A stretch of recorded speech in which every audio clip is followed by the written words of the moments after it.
tanggal 23 Oktober 1856, di era kolonial Belanda, dimulai operasi layanan jasa telegraf elektromagnetik pertama yang menghubungkan Jakarta dengan Bogor.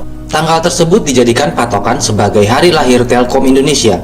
Sejak tahun 1905, perusahaan penyedia layanan komunikasi di Indonesia sudah berjumlah 38. Lalu pemerintah Hindia Belanda mengkonsolidasikan semuanya ke dalam satu jawatan, Jawatan Pos Telegraf Telepon, dan ditetapkan sebagai perusahaan negara di tahun 1927. Setelah Indonesia merdeka, di tahun 1961, status jawatan diubah menjadi Perusahaan Negara Pos dan Telekomunikasi atau PN Postel.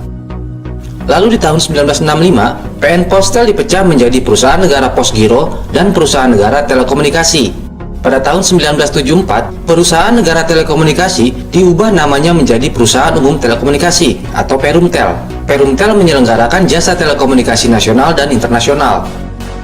Di tahun 1980, pemerintah Indonesia mengambil alih seluruh saham PT Indonesian Satellite Corporation atau Indosat. Sejak itu, Indosat bertugas menyelenggarakan jasa telekomunikasi internasional dan Perumtel sebagai badan usaha penyelenggara telekomunikasi umum dalam negeri. Pada tahun 1991, Perumtel berubah bentuk menjadi Persero Telekomunikasi Indonesia. Lalu di tahun 1995, saham Telkom mulai diperdagangkan di Bursa Efek. Di akhir tahun 90-an, Telkom memperkenalkan layanan koneksi internet dial-up dengan nama Telkomnet Instan. 0809894 kali adalah awal perkembangan internet di Indonesia. Di tahun 2001, Telkom membeli 35% saham Telkomsel dari Indosat. Sejak saat itu, terjadi duopoli penyelenggaraan telekomunikasi lokal di Indonesia. Pada tahun 2002, setelah krisis moneter melanda Asia dan reformasi sedang berlangsung di Indonesia, pemerintah Indonesia menjual Indosat ke Singapura dengan harga sekitar 5,7 triliun rupiah. Di tahun 2004, Telkom meluncurkan produk layanan koneksi internet baru bernama Speedy. Speedy adalah layanan koneksi internet cepat, dan layanan ini berkembang sangat pesat seiring perkembangan internet di Indonesia. Di tahun 2009, Telkom memperkenalkan New Telkom dengan brand, logo, dan identitas yang baru. Lalu di tahun 2013, Telkom kembali merubah brand dan identitasnya, merubah warna biru kuning menjadi merah dan hitam. Di tahun 2015, layanan Telkom Speedy dihentikan. Telkom merubahnya menjadi IndiHome, layanan yang menyatukan internet, telepon, dan TV berbayar dalam satu paket. IndiHome menggunakan jaringan kabel lama dan jaringan baru dengan kabel fiber optik. Saat ini, 52% saham Telkom dimiliki oleh pemerintah Indonesia, dan sisanya dimiliki oleh publik, Bank of New York, dan investor dalam negeri. Telkom menyediakan jasa telepon tetap kabel, jasa telepon tetap nirkabel, jasa telepon bergerak, dan jasa data, internet, atau multimedia. Telkom, perusahaan negara yang terus memperbaiki diri dan terus berusaha untuk menghubungkan Indonesia.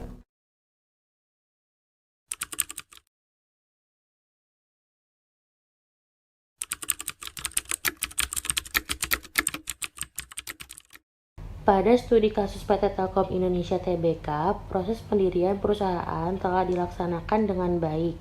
Terbukti dengan diikutinya tata cara pendaftaran dengan pembuatan akta pendirian di hadapan notaris. Pada hal ini, dari data yang didapatkan, akta pendirian PT Telkom Indonesia Tbk yaitu Akta Notaris I. Mas Fatimah SH nomor 128 yang dibuat pada tanggal 24 September 1991 tidak hanya berhenti pada pendaftaran pada akta otentik semata. PT Telkom juga melanjutkan proses pendaftaran dengan mengajukan permohonan pengesahan kepada Menteri Hukum dan HAM RI dalam rangka memperoleh statusnya sebagai perusahaan perseroan terbatas atau PT, dan telah disetujui oleh Menteri Kehakiman Republik Indonesia dengan surat keputusan nomor C26870 HT 0101 tahun 1991 tanggal 19 November 1991.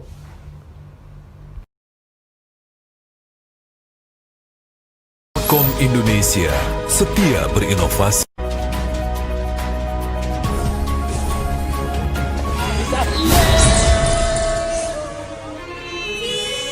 Telkom Indonesia setia berinovasi untuk Indonesia.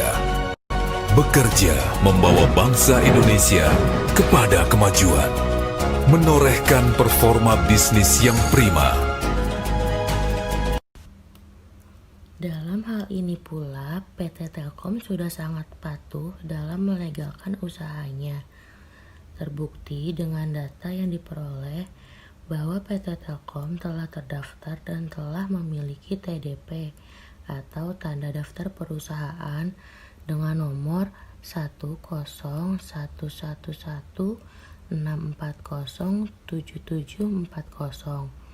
Dengan demikian dapat disimpulkan bahwa PT Telkom merupakan salah satu perusahaan yang legal dan sudah resmi di mata hukum berdasarkan berbagai peraturan yang mengaturnya.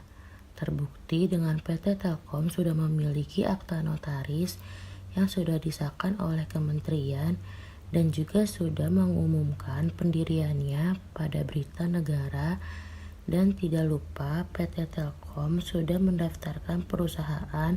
Dibuktikan dengan PT Telkom sudah memiliki TDP atau Tanda Daftar Perusahaan.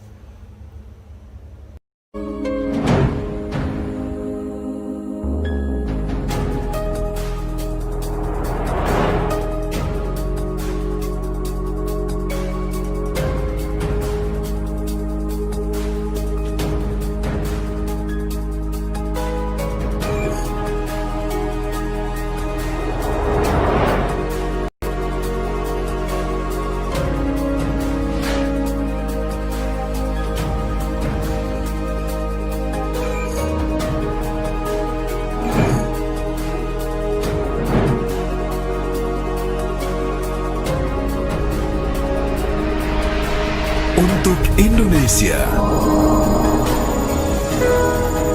Telkom Indonesia menyambungkan mereka yang jauh, memudahkan mereka yang bergerak. Telkom Indonesia menghadirkan masa depan dalam genggaman tangan. Persembahan Telkom Indonesia